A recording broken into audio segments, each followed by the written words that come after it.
Voilà, je vais me présenter rapidement. Je m'appelle José Fernandez, je suis diplômé de l'ICHEC de 1991, ingénieur commercial. J'ai fait l'essentiel de ma carrière dans le monde des agences de communication, allant du CRM à la création digitale. Et aujourd'hui, je suis Chief Marketing Officer chez D'Ieteren, en charge notamment des expertises marketing et digitales pour accompagner nos marques et nos produits et services dans leur attraction des prospects et des clients. Alors, je préfère parler donc d'intégration digitale et plutôt que de transformation, parce qu'aujourd'hui, en fait, le digital est pratiquement by default dans la quasi-totalité des projets que l'on mène. L'essentiel de l'intégration aujourd'hui digitale se fait pas uniquement au niveau du marketing, c'est le business qui est amené à piloter un certain nombre de pratiques d'intégration digitale parce que le besoin est là. Il faut savoir que dans la customer journey, dans le parcours client dans le secteur automobile, 90% du parcours client est aujourd'hui déjà digital. On va chercher sur Google, sur les moteurs de recherche, pour ne pas faire de promotion, un certain nombre d'informations. On va comparer ces informations en faisant du review, du peer reviewing sur les réseaux sociaux.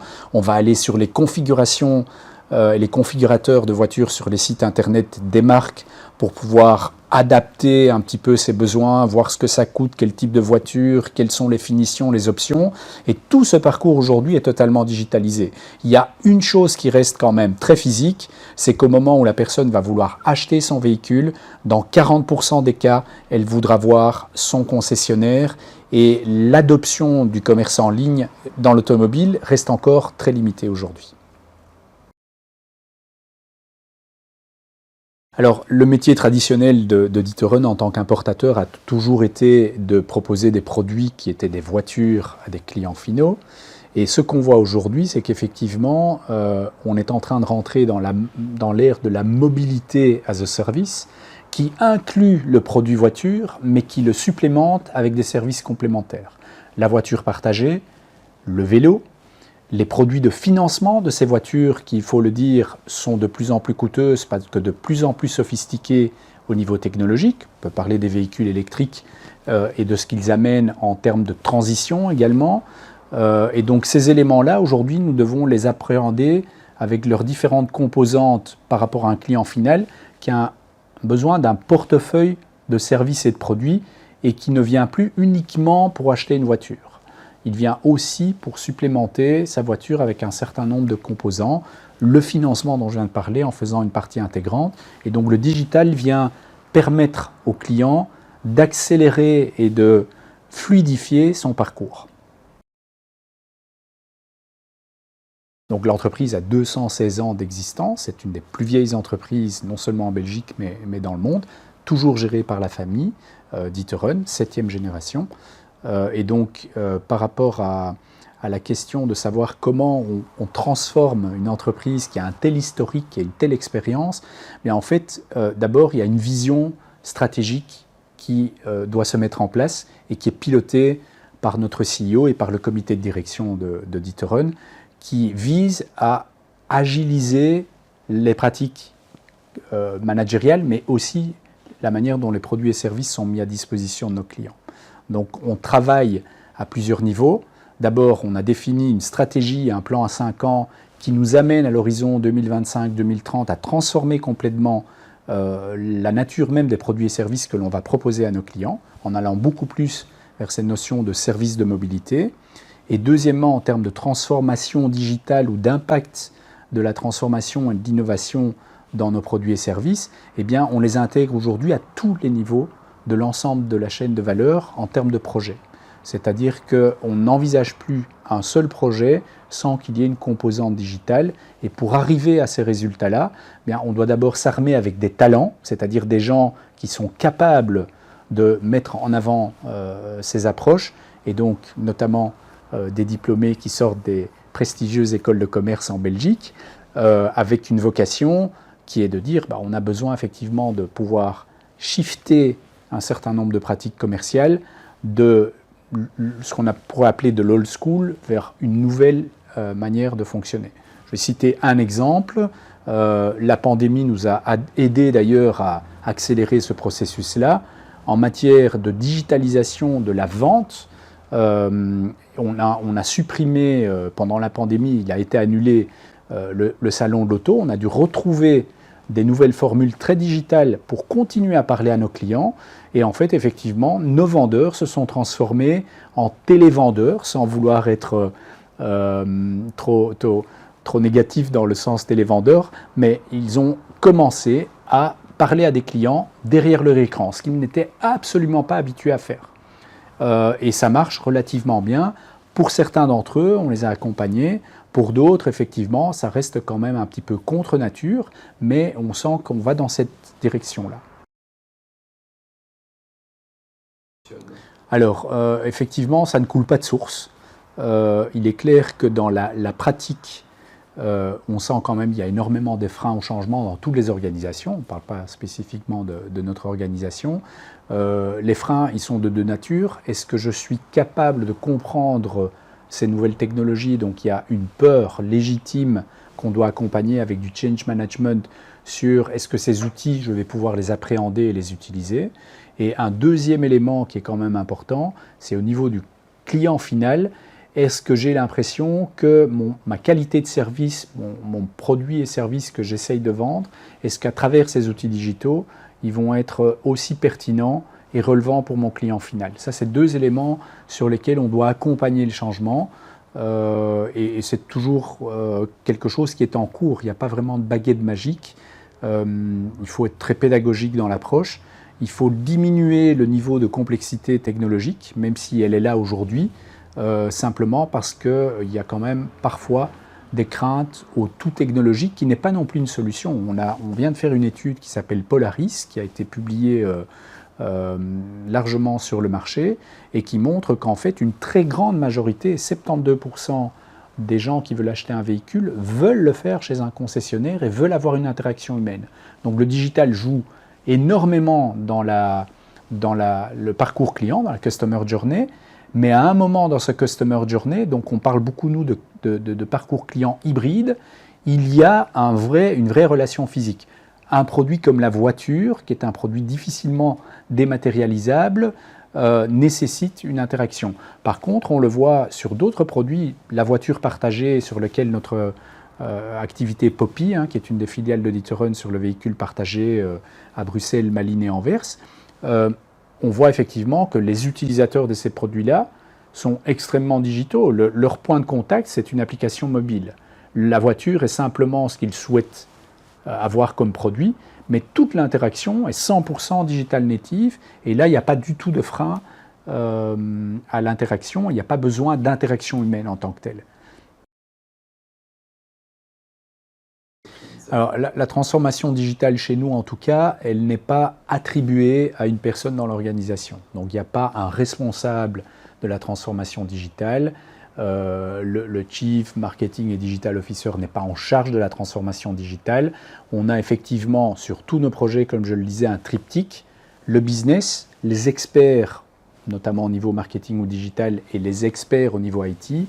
Et donc, on est en permanence dans un dialogue au niveau du comité de direction sur l'implémentation et la définition de nos stratégies digitales, que ce soit en matière de vente en ligne, que ce soit en développement de nouveaux produits sur les véhicules d'occasion, que ce soit dans l'intégration de ce que nous proposent nos partenaires, que sont les usines du groupe Volkswagen, ou d'autres partenaires sur nos autres activités, par exemple dans le domaine financier.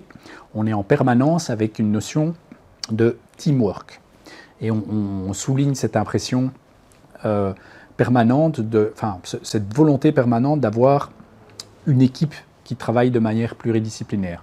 Ce n'est pas dans l'ADN de la maison initialement, qui était, je dirais, on est très siloté dans le monde automobile. Il y a des marques qui sont très dominantes, Audi, Volkswagen, Porsche, et les autres que nous commercialisons comme Seat et Skoda. Et donc ces marques qui sont des silos doivent de plus en plus travailler de manière transversale parce que finalement l'expérience digitale de Skoda, de Volkswagen ou d'Audi n'est pas fondamentalement différente, c'est la même. Et donc nous transversalisons à travers le business avec les équipes IT, les équipes de développement en termes de user experience au niveau digital, les équipes qui s'occupent d'attirer en fait les consommateurs sur ces environnements digitaux avec du média digital. Tout ça est très transversal et donc on bundélise un petit peu l'approche. Donc en termes de méthodologie, on a listé un certain nombre de projets qui sont pour nous stratégiques au niveau du comité de direction. On les a traduits dans une liste de projets opérationnels qui sont pilotés chez nous par un Transformation Office, mais qui n'a pas pour vocation de piloter la transformation digitale, mais qui a pour vocation de piloter la transformation et la stratégie du business. Le digital en fait partie, mais c'est vraiment vu de manière plus ample. Et donc ce Transformation Office va prioriser les projets, allouer les ressources, allouer les budgets, et ensuite des équipes vont venir se greffer sur cette liste de projets.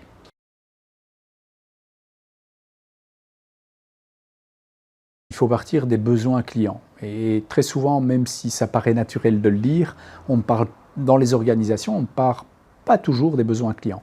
Dans le monde bancaire, dans le monde des télécoms, dans le monde de l'automobile, on part de produits et services. Et ces derniers temps, ça s'est amélioré, mais la pratique fait qu'on est quand même très product-centrique et pas hyper customer-centrique dans la plupart des industries. La digitalisation a permis d'accélérer ça, parce qu'on n'est plus qu'à un clic de passer chez un concurrent, et donc du coup, il est nécessaire d'avoir une expérience client qui soit fluide et de remettre le client au centre du jeu. C'est également le cas dans notre activité automobile, où par exemple, on vient de lancer maintenant une marque qui s'appelle Cupra, qui est une marque dérivée de Seat, dans laquelle on a repensé totalement en Belgique, puisque le site cupra.be est un site belge, dans lequel on a repensé le parcours client en partant d'une page blanche. Mais donc, du coup, on a pu faire quelque chose de beaucoup plus fluide, beaucoup plus user-centrique que ce qu'on aurait pu faire dans le passé quand on a des couches de legacy et on prend un site qu'on adapte. Et donc, voilà.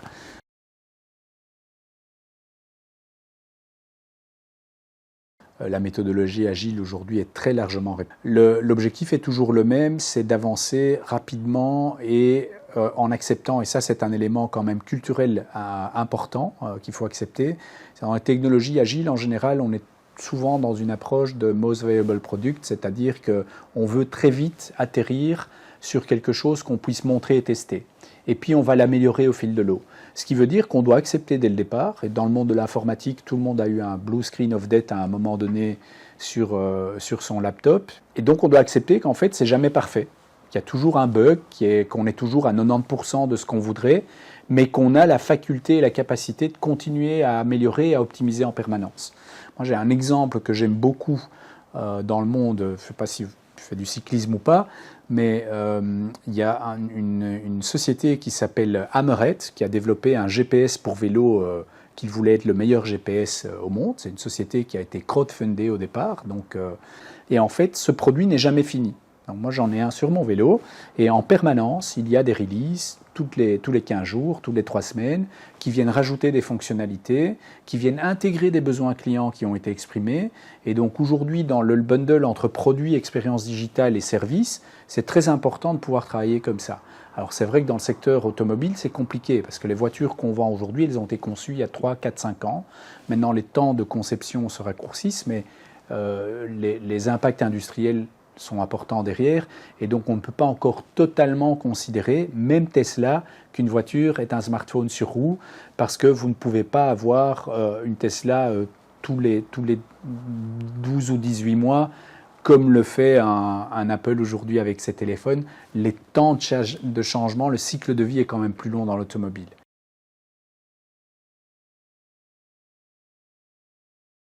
Bon, moi, je suis arrivé au début de ma carrière très rapidement à être en contact avec des entreprises innovantes, start-up et autres, mais je dois reconnaître qu'effectivement, il y a un élément qui a fortement changé, c'est la notion de hiérarchie et de top-bottom.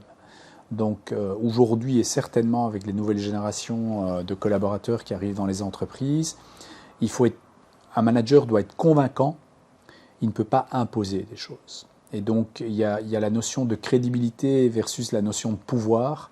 Le manager dans une entreprise aujourd'hui, politiquement, a perdu du pouvoir par rapport à ses équipes. Ça, c'est une conviction intime que j'ai.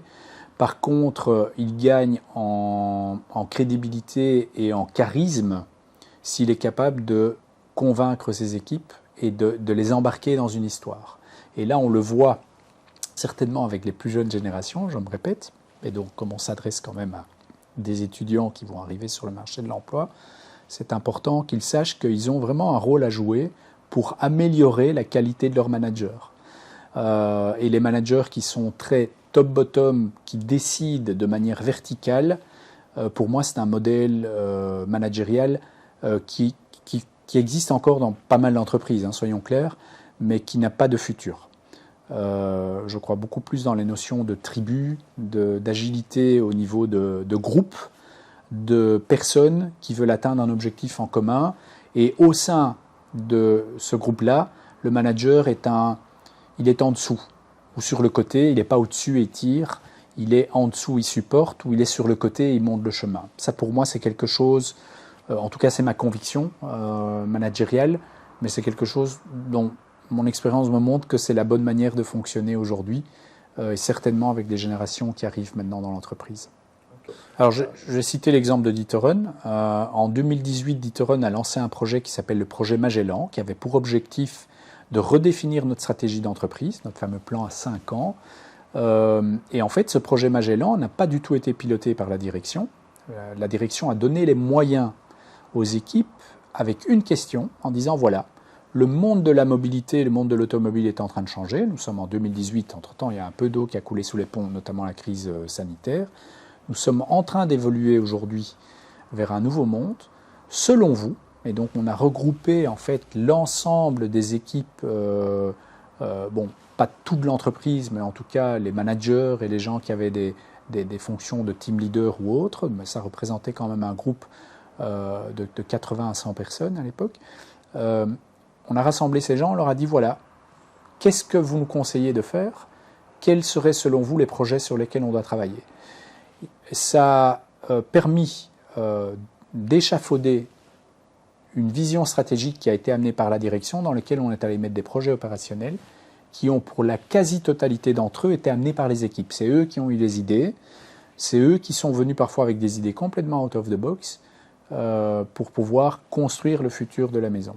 Et aujourd'hui encore, on travaille dans la foulée de Magellan au niveau de la vision stratégique. On a revalidé la stratégie parce qu'à la sortie de la crise sanitaire, même si on est encore un peu dedans, on s'est dit est-ce que tout ce qu'on a défini il y a 3 ans est encore une réalité?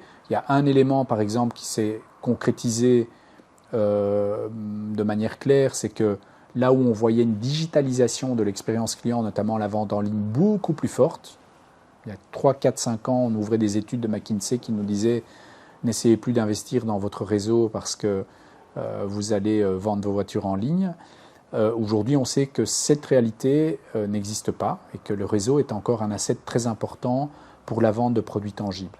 Alors il faut l'hybrider, amener de la digitalisation dans l'expérience.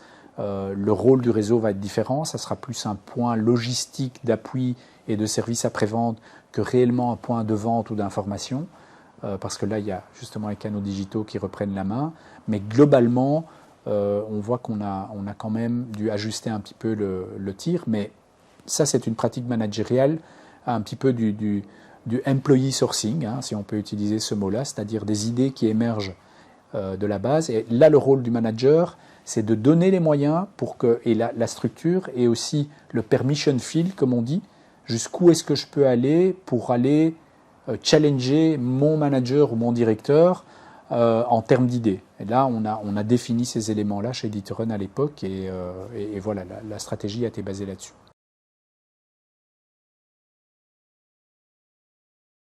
Deuxièmement, en termes de talent management, c'est-à-dire qui on veut attirer chez nous, il y a un certain nombre de qualités qui ont été définies. C'est clair que la capacité à collaborer est un élément important.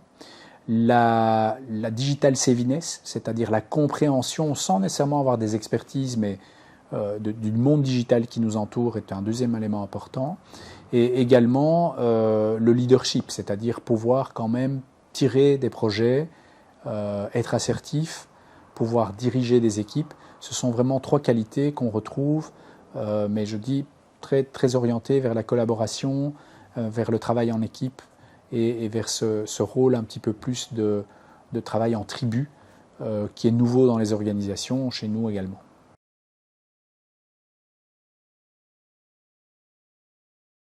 soit nous embrassons ce mouvement de sustainability, soit nous ne serons tout simplement plus là. Certainement dans notre secteur automobile.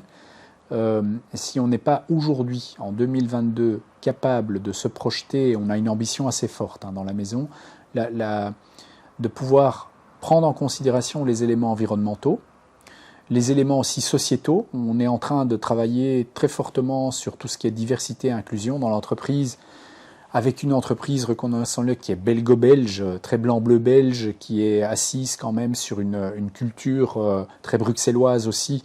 Et donc, on a un travail important à faire sur cette dimension-là, mais on est conscient du fait qu'il faut absolument travailler cette dimension-là. Le rôle des femmes aussi dans l'entreprise, qui est quand même quelque chose sur lequel les entreprises se portent aujourd'hui. Nos objectifs en matière de réduction de notre footprint, en matière de CO2, on a pris des engagements très forts d'ici à 2025, réduction de 50% de nos émissions, et d'ici à 2030, être neutre carbone. Il reste 8 ans, donc on va y aller tambour battant, mais on est convaincu que c'est nécessaire, et ce n'est pas une contrainte, c'est nécessaire à la sauvegarde du business. Ici, c'est soit vous êtes dedans, soit vous êtes hors marché, quoi. Et donc, sur ces éléments-là, on regarde aussi au niveau financier. Aujourd'hui, les gros fonds d'investissement qui sont dans le marché vont regarder les politiques de sustainability des entreprises, leur programme ESG, la manière dont ils l'implémentent. Il y a juste un élément pour moi qui est important en tant que spécialiste du marketing ou de la communication, c'est qu'il faut éviter de rentrer dans une logique de greenwashing. Et là, il y a toujours une limite un peu délicate. Quand on est dans le secteur automobile, qu'on produit des produits qui sont quand même largement responsables des émissions carbonées, qu'on a, comme le groupe Volkswagen, quand même été mêlé dans le litige du Dieselgate qui nous a moins impacté parce qu'on a pris la défense du consommateur en Belgique, mais quand même, on se doit d'être irréprochable parce que le consommateur ne va pas accepter un discours qui est un petit peu un discours de circonstance. Voilà. Oui, il faut que tout soit sustainable parce que c'est dans l'air du temps. Il faut qu'on mette nos actions là où on met nos mots, comme disent les Anglais, où on met notre bouche. Et donc, il est absolument indispensable de convertir ces actions de sustainability en quelque chose de tangible. Je pense qu'aujourd'hui, un élément qui arrive de plus en plus sur la table, c'est le droit à la déconnexion. Ça existe déjà depuis un certain nombre d'années, mais je pense que la crise sanitaire qu'on vient de traverser l'a mis encore plus en exergue.